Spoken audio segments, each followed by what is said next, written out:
Let's learn something really quick. If you got the time, absolutely. And you got the discipline, there's no question about it. I love that. Yeah, that's a great practice to put into your everyday life, you guys. You generally regret the things you don't do, not the things you did do. Let me say it that way. Mic drop. This was just awesome. I love meeting my guests in person, and it's a whole nother animal, and the energy is just electric. You guys, this is your host, Deanna Radulescu with Label Free Podcast. To live your best life, you must live label free. What is good, everyone? This is your host, Deanna Radulescu with Label Free Podcast. To live your best life, you must live label free. As always, bring incredible guests from all over the world, so sit back, relax, and tune in. My next guest is a master certified life coach, survivor of domestic abuse, and a yoga teacher. She is committed to helping women turn unhealed trauma into a source of strength and resilience. Please welcome Danielle Young. Danielle, welcome to the show. Thank you so much. It's an honor to be here.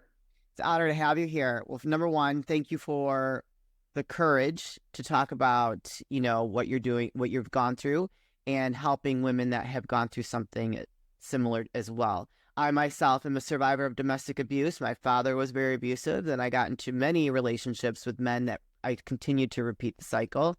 And it took me almost a lifetime of healing and working on myself to repair those broken parts of me to help me realize I deserve something better. So let's start off a little bit with your journey and what got you, well, number one, how you survived, right? And what motivated you to start helping women going through the same thing. Sure. So my story kind of began early in life. I grew up without my father. He was kind of in and out until I was 6, and then he left completely. So I grew up with a single mom. She was great. She did the best that she could. But I was awkward growing up. I was always the tallest. Oh. So I got bullied a lot. And I never had boyfriends. I never dated until I got out of high school and met my abuser. He was my first boyfriend that I ever had. Oh, wow. Yeah. So I was looking to fill a void, and he paid attention to me. It filled that void. It started off, just like any relationship would. And then it just kind of gradually started getting a little more intense. Yeah. And by the time that it had gotten to that point, I was already in it. I was already hooked. Yeah. I got that taste of, love. Mm-hmm. And I didn't care what came after it. I just wanted that feeling of someone wants me. Yeah. It got gradually more violent. He started with, just throwing things and throwing temper tantrums and very jealous and very dominating. And then this escalated over about 2 years. And I got pregnant with our daughter. Oh, boy. When she was 3 weeks old, he came home one night drunk. I think he was on drugs. I'm not sure. I can't prove it. But he tried to kill me. So that started this whole snowball thing. It took me forever to come out of that. Oh, the night that I left him was that night that he tried to kill me. And I went to my mom's, and I don't even know how I got to my mom's. I don't know how I got my daughter out of it. I don't know. I don't remember. Yeah. Autopilot. Yeah. Right. Yeah. A lot of repressed memories have come up over the last 20 years. I mean, it's just been one. I've put the puzzle pieces together for the most part, but there's still some blank spaces there. Oh, yeah. I have them too. So you're not the only one. You're not alone. Yeah. Yeah. And it's kind of scary too, because you never know when they're going to come up. Yeah. You could see, I was driving and one came up and it was like, whoa. Okay. I mean, I literally had to pull over because I thought I was going to wreck. I had a panic attack. I mean, it was bad. So, I got to my mom's. I had blood all over me. We called the police. One cop came over and just kind of brushed it off. Well, he didn't kill you, so it must be okay. And just said, well, yeah, I might take a drive-by, see if he's still there. I'm like, I have blood all over. Right. And you did take a drive-by? Wow. It was incredible. we ended up going to court for domestic violence, and the court gave him 26 weeks of anger management classes and a $25 fine. That's what my life was worth at that point. Yeah. And then you add in my daughter. We had to go to parenting classes together. Oh my goodness. And it's like, I have a domestic violence suit against him, and you're going to make me go to parenting classes with this man. The man like came after me with a knife, like choked me. Like, are you kidding? I mean, it was just so shocking at that point. It was almost unreal. Going through that, I ended up getting full custody of her, thankfully. He started stalking me, harassing me, calling in the middle of the night. I would hear him drive by my house. Wow. I mean, this went on for years. Oh my gosh, that's a nightmare. Yeah, I didn't feel safe. I didn't want to leave my house. Yeah. I felt like I could, because I lived in a really small town. So everybody kind of knew everybody. Everybody knew, Did they not know this guy was like crazy and he was doing this to you then? Well, my family knew, but I didn't really talk about it with anyone else. My best friend knew because she was there after I left him, but nobody else really knew. I didn't want to talk about it. It was shameful. I felt a lot of shame. Like, why didn't I see this earlier? Why didn't I leave earlier? Yeah. And the truth is I tried to leave 7 different times. Yeah. And I couldn't. That hook was in. And no matter how many times I tried to leave, he would always reel me back in. Oh, yeah, of course. And that's the hardest part. Yeah. The hardest part is learned helplessness, right? It's just, you spend all this time with this person who is just consciously manipulating you and gaslighting you and demeaning you and telling you that you'll never live without me. And, and you internalize that. Oh, yeah. And it took me, I went to therapy, which did nothing, absolutely did nothing for me. And then, it's been the last 20 some odd years of just learning how to cope and how to deal. And I do yoga. So yoga really helped me in the beginning. Yeah. That's why I decided to become a yoga teacher. I love it. I became a massage therapist. I worked with women to help get them back in their own bodies and feel okay with touch again. And I done EMDR, which was eye movement desensitizing something. I can't remember the R, but it's eye movements, and it's specific. It's a whole treatment. It really gets down into the spider web. Okay. Linking things. Sure. Between like adult trauma, childhood trauma, it's all linked. It's all right. I would think of it like a spider web. Yeah. And it really gets in there, and something that seems really surfacey really goes back to something pinpointing in your childhood. Oh yeah. And it's amazing, and it really helps you release all of it. Wow. And then I did self-inquiry, which changed my life. And I actually became a self-inquiry coach. So that's a new one I haven't heard about either. So what is that? Yeah. So have you heard of Byron Katie? I'm sorry? Byron Katie? No. She's the one that came up with the whole concept of self-inquiry. So what it is her method is 4 questions. And you take a negative thought, you test it against these 4 questions, and then you turn it around. Oh, wow. Okay. My theory. Yeah. My mentor trained under Byron Katie, but her method is longer and it's a little bit more involved. So we take a negative thought, put it against like about 15, 16 questions, go through your childhood, turn it around. And it really does start to create this whole new picture of, wow, I can really look at things differently and understand better. Yeah.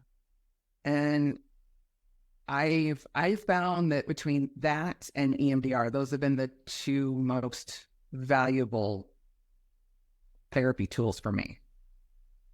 I love it. So let's go back to the relationship. Do you feel that he was a narcissist?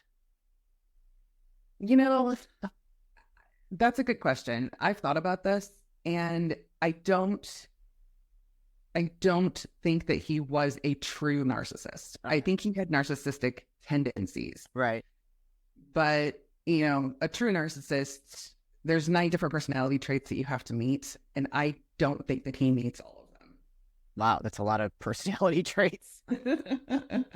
Because in my experience, a lot of narcissists are abusers. Yes, but not every abuser is a narcissist. And that's true.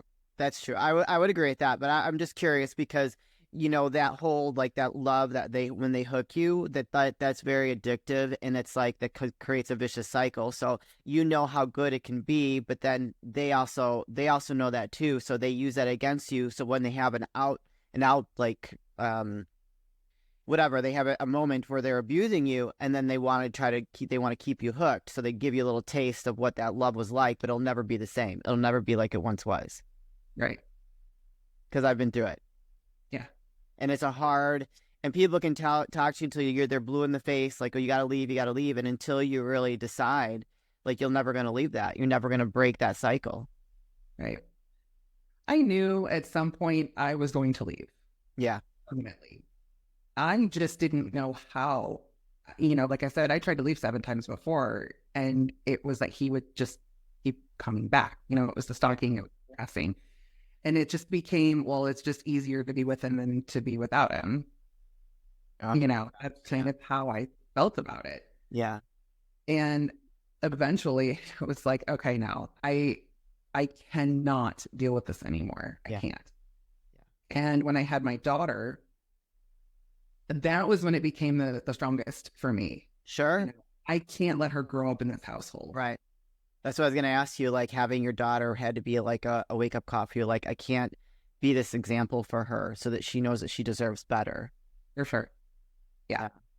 And I knew that being with him, I would not be able to be the mother that I wanted to be to her. Yeah. And that was more important to me than anything. And I did not want her to grow up and see her mom in that position and know that that was okay.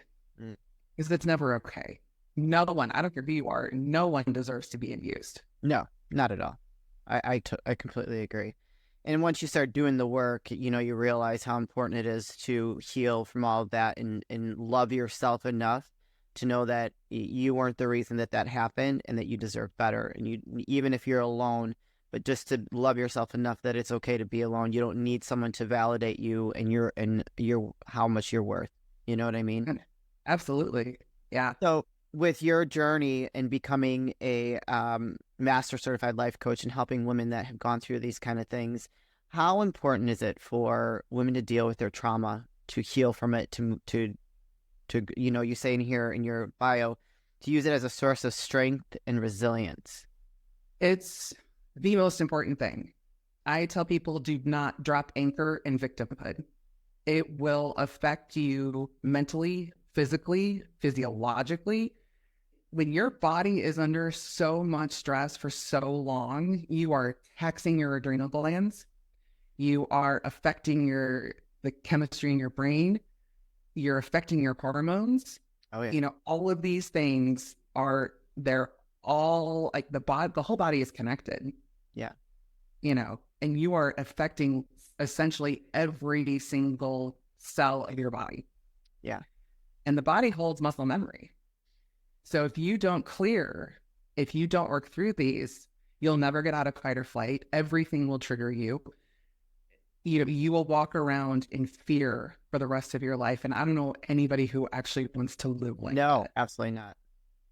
But I think the stigma here is that people think, number one, when you leave, you just automatically heal. Well, you're out of a situation, you know, now just deal with it, you know? And it's like, no, you actually have to put the work in. And, you know, I'm not going to lie, the work is really hard. You know, it is really difficult, and you'll have days where you want to give up, but there is life on the other side. And that is the one thing that I say the most, you know, get out of the victimhood, because your life can be so much better when you work through everything and get on that other side. You know, I'm living proof.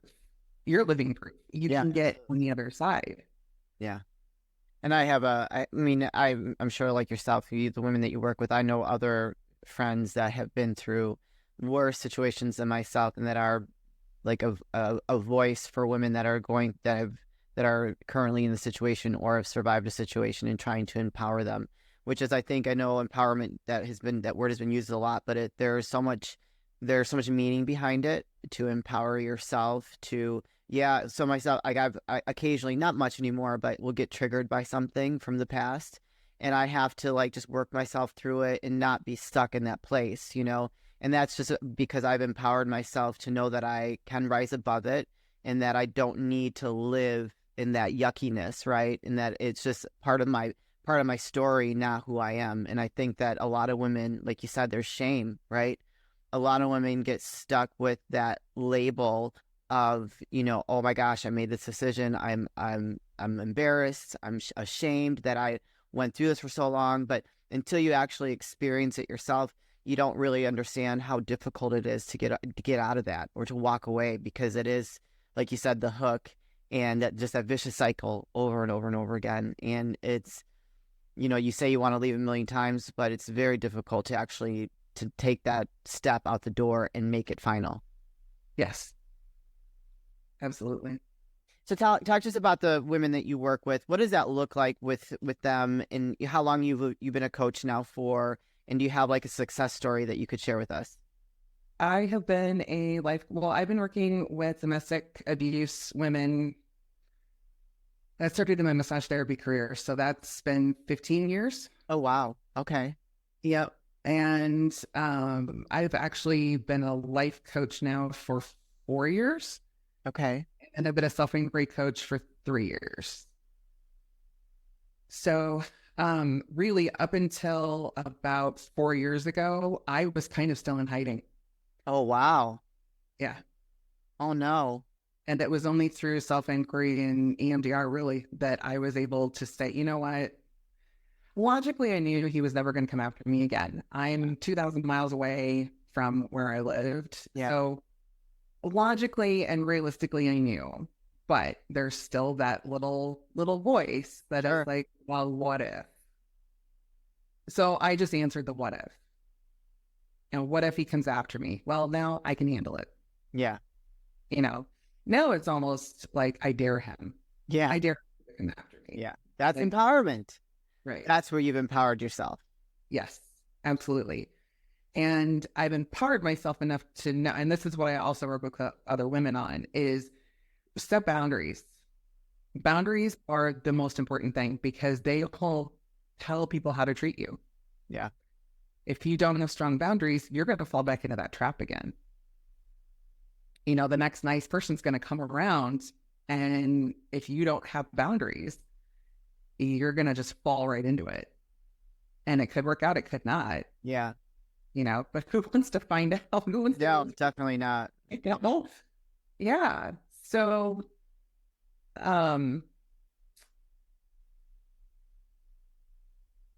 do you have a success story of someone, not mentioning any names, that you could share with us, of a woman you've worked with, perhaps maybe a little bit of the backstory, what they went through, and how you helped them get on the other side of that? yeah, sure. So, I recently worked with someone who was coming out of a relationship that was not really domestic violence, but it was like controlling. Sure. That's still abuse. I don't care what anybody says. Yeah. So basically what we worked on was nervous system regulation first. Okay. And then once we got that under control, we started reframing. Like, that I'm not lovable. I'm never going to find anyone else. We really started working on that, limiting beliefs, things like that. And then the third part is integration. So practicing, affirmations and putting those boundaries and stuff. And she came out of it like, wow, I never knew that I could actually do this. She's still kind of not really dating. Yeah. Because she's like, I just kind of want to be alone for a little while. Oh, there's stuff. Yeah. I really need to, now I know that I can be alone. Now I know that I can work on myself. I don't need someone else to validate me as a human being. I have everything that I need in myself to do that. And that's what I teach. Yeah, I love it. So Danielle, what does that look like if someone reaches out to you and wants to work with you? Do you do like an intro call or just like a consult call? Because like what, the subject matter is very sensitive, and I'm sure like if there's someone listening to this right now that might be scared to make that call because of maybe their partner finding out or just afraid to face the reality that they'd have to move out on their own and do that work. So what does that look like with when someone comes to you to work with you? Yeah, so we do kind of an introductory call. It can be as up to an hour. We'll talk about you, your goals, where you are now, where you want to be. Yeah. How you would fit into my program, how I would be able to help you if I'm able to help you. Right. There have been people that I don't work with everybody that I talk to. Sure. Just because I want to work with people who are actually willing to change, who are actually willing to put in the work. And, I will get kind of a sense of if you are really into this and you're really willing to put in the work, then cool, I can work with you. So we'll go over all of that. We'll kind of go over the structure of the program. I have a whole syllabus that I'll give you, like it just kind of outlines week by week. There's one-on-one sessions. So there's no group coaching in this whatsoever right now. Okay. Weekly one-on-one sessions. We also do self-inquiry sessions because it is super important. Yeah. I believe in that wholeheartedly. And, I've also got some meditations that, are up in the portal. You can listen to those. I have affirmations. I do yoga nidras, which is like a sleep meditation type yoga. Okay. Those are super powerful. And then we just kind of go through, through the one-on-ones, we kind of discover what to work on next. And it's a never evolving thing. So one session is not going to be like the next. And sometimes you might go backwards. I know very well. So Danielle, where can people find you, connect with you, and learn more about working with you? Yeah, so I am on all the platforms. I'm on TikTok. I'm on Instagram, LinkedIn, YouTube, and Facebook. And it's all under Inspired Action Wellness. Excellent. All the things. You guys, I'm going to put some of those links in the show notes. So if you connected with Danielle or know someone that needs Danielle's help and guidance, please don't hesitate to click the links. Go give her a follow and shoot her a message just to start that dialogue. Danielle, this is the part of the show where I like to ask for last words of wisdom or advice. What would you like to leave with us today? I think the most important thing is if you are currently in an abusive relationship, know that there is help. Know that there is support. I know that right now it seems super overwhelming and, it's really scary. Trust me, I've been there. I understand. Yeah. Reach out. That is the first thing that you can do, is just reach out to someone who can help you, whether it's me or someone locally to you. Yeah.